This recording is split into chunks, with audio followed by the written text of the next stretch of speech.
Dans une société dans laquelle on est habitué à être addict à la dopamine, à l'adrénaline, aux émotions fortes et qu'on croit que pour se sentir en vie, on a besoin constamment de quelque chose qui attire notre attention. Rien que les réseaux sociaux, regarde, ce qui se passe, c'est qu'on essaie d'attirer de plus en plus notre attention et que même la durée des réels, ils sont d'une seconde parce que notre cerveau a désormais l'incapacité de garder le focus sur une chose pendant longtemps. Donc tout nous éduque et nous entraîne pour essayer d'être addict à des émotions fortes et qu'il ait constamment un certain type de attraction et des stimuli extérieurs pour qu'on puisse garder notre attention et se sentir bien. C'est complètement normal que lorsque tu te trouves dans une relation saine, à bout d'un moment, tu ressens cette nuit et cette nuit te cause des doutes, des problèmes, il te cause des pensées, des doutes de ta relation et peut-être de te dire que tu devrais partir pour chercher quelqu'un qui te correspond le plus. Si c'est ton cas, tu es dans la bonne vidéo. Je suis Claudia Natella, je suis coach en relation et coach pour anxiété relationnelle et talk de couple. Et justement, je le vois constamment avec mes clientes. Ils trouvent un homme avec qui ils peuvent créer une relation saine, un homme vraiment différent par rapport aux hommes avec qui on était avant, avec qui ils vivaient des montagnes russes émotionnelles, le trauma, et c'était très difficile pour elles à vivre. Maintenant, c'est l'inverse. Mais du coup, parfois, ils ressentent comme une sorte de nuit. Et cette nuit, cette chose-là qu'on est en train d'interpréter comme une nuit, en réalité, c'est quelque chose qu'on n'a pas expérimenté depuis longtemps, depuis petit, et auquel on n'est plus habitué. C'est juste la paix. La paix, ça, c'est quelque chose qui nous est méconnu, complètement méconnu, parce que, encore une fois, on a été exposé tellement longtemps à des traumas, du rejet, d'abandon, humiliation et toute autre chose, des montagnes russes émotionnelles, qu'aujourd'hui, tout ce qui est calme et tranquille nous semble vraiment ennuyant.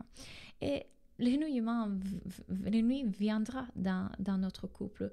J'ai envie de dire, c'est complètement normal euh, que dans la journée et tout au long de notre vie, on ressentira de l'ennuyement avec de l'ennui avec notre partenaire. Mais ce désir de notre mental de constamment chercher à ressentir une émotion forte, c'est ça qu'on veut explorer, c'est ça qu'on veut aller regarder. C'est encore tout simplement une tentative de notre mental de revenir au trauma parce que c'est plus confortable d'être dans quelque chose de connu, même si douloureux, que dans quelque chose d'inconnu. Parce que pour le cerveau, la paix, c'est pas quelque chose qu'il a connu.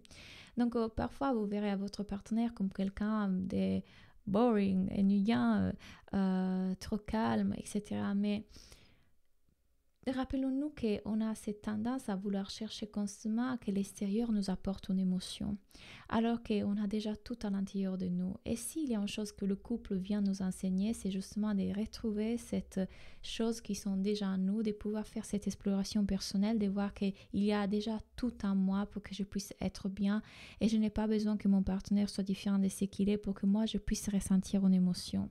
Je me rappelle au début de ma relation, c'était justement l'une des choses qui me causait le plus de doutes dans mon couple, que je voulais que mon partenaire soit plus joyeux, qu'il me fasse rigoler. Mon ex-partenaire était hyper rigolo, donc forcément j'ai comparé. Et c'était très très douloureux parfois. Je me sentais manquer de quelque chose, une partie de moi devenait triste. J'avais peur en fait de perdre la possibilité d'être en joie dans ma vie. Et j'avais même la sensation que mon partenaire, avec ses changements d'humour, peut-être sa santé ou ce qui lui est arrivé dans cet instant-là, affectait ma joie. Mais ça a été la leçon la plus précieuse que j'ai pu gagner grâce à mon couple et grâce à ma coach du moment, de voir que ma joie ne peut pas être affectée par l'extérieur. Ma joie est toujours à l'intérieur de moi. Et même moi, je n'ai pas responsabilité sur ma joie. Parfois, je serai en joie, parfois, je serai triste. Et qui sait pourquoi ces émotions changent en nous constamment. C'est juste la vie qui se fait à travers nous. Et quand j'ai lâché le contrôle, le besoin d'être en joie, tout le temps en joie, ou de ne pas m'ennuyer, ou que l'autre soit différent de ce qu'il est pour que moi, je puisse ressentir de la joie, quelque chose s'est calmé en moi. Une partie protectrice qui était là en train de vouloir absolument ces choses-là pour me garder en sécurité et bien dans la vie, c'est détendu, à lâcher. Et là, cette sorte de détente dans laquelle je suis rentrée a donné l'espace à beaucoup plus de joie dans ma vie. C'est-à-dire que les choses qu'avant, peut-être je ne considérais pas si amusantes, ont commencé à me faire rigoler. Je commençais à sourire et être en joie pour des choses petites et insignifiantes.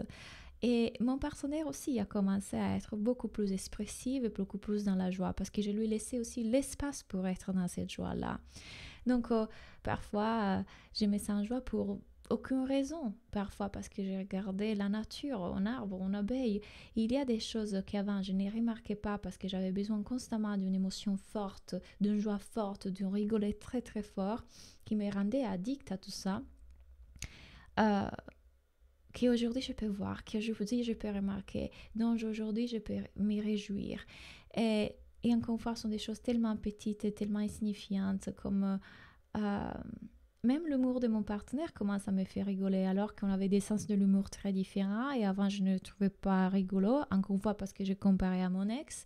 Et aujourd'hui quand il fait une blague, il me fait rigoler du fait qu'il rigole. Donc vous savez cette joie d'enfant. Les enfants si vous les voyez, ils peuvent rigoler d'un coup sans raison et puis peut-être ils pleurent après, puis ils rigolent à nouveau, ils rigolent pour tout et rien. Et je me suis vraiment reconnectée à cette joie d'enfant parce que je fais le travail intérieur d'enlever tous les conditionnements, toutes les addictions, tout le trauma et revenir dans cet espace tout simple, cet espace de présence, de simplicité et des joies intérieures qui ne peuvent pas être affectées ou dépendre des autres. Ça a été le plus beau cadeau de ma vie, le plus beau cadeau que mon couple m'a offert, de voir qu'à aucun moment ma joie peut être affectée de quoi que ce soit et que j'ai aucune responsabilité sur ma joie non plus et lâcher prise sur le fait d'être tout le temps en joie, d'être qu'avec le nuit, d'être qu'avec toutes les émotions qui peuvent être là. Ça ne met pas en danger, je peux tout ressentir et je suis toujours bien avec moi et dans mon couple.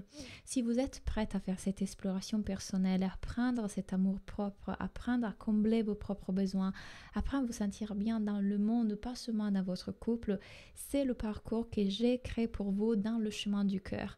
Le chemin du cœur est un parcours extraordinaire des différents modules dans lesquels on va à travers les illusions de l'amour pour apprendre ce que l'amour est vraiment. On va à travers nos blessures et nos peurs d'enfance et libérer ce trauma.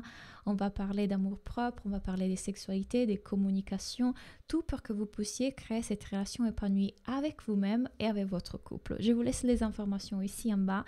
Merci pour avoir regardé cette vidéo. Mettez-moi un commentaire, mettez-moi un like, ça me fait toujours plaisir et on se parle dans une prochaine vidéo.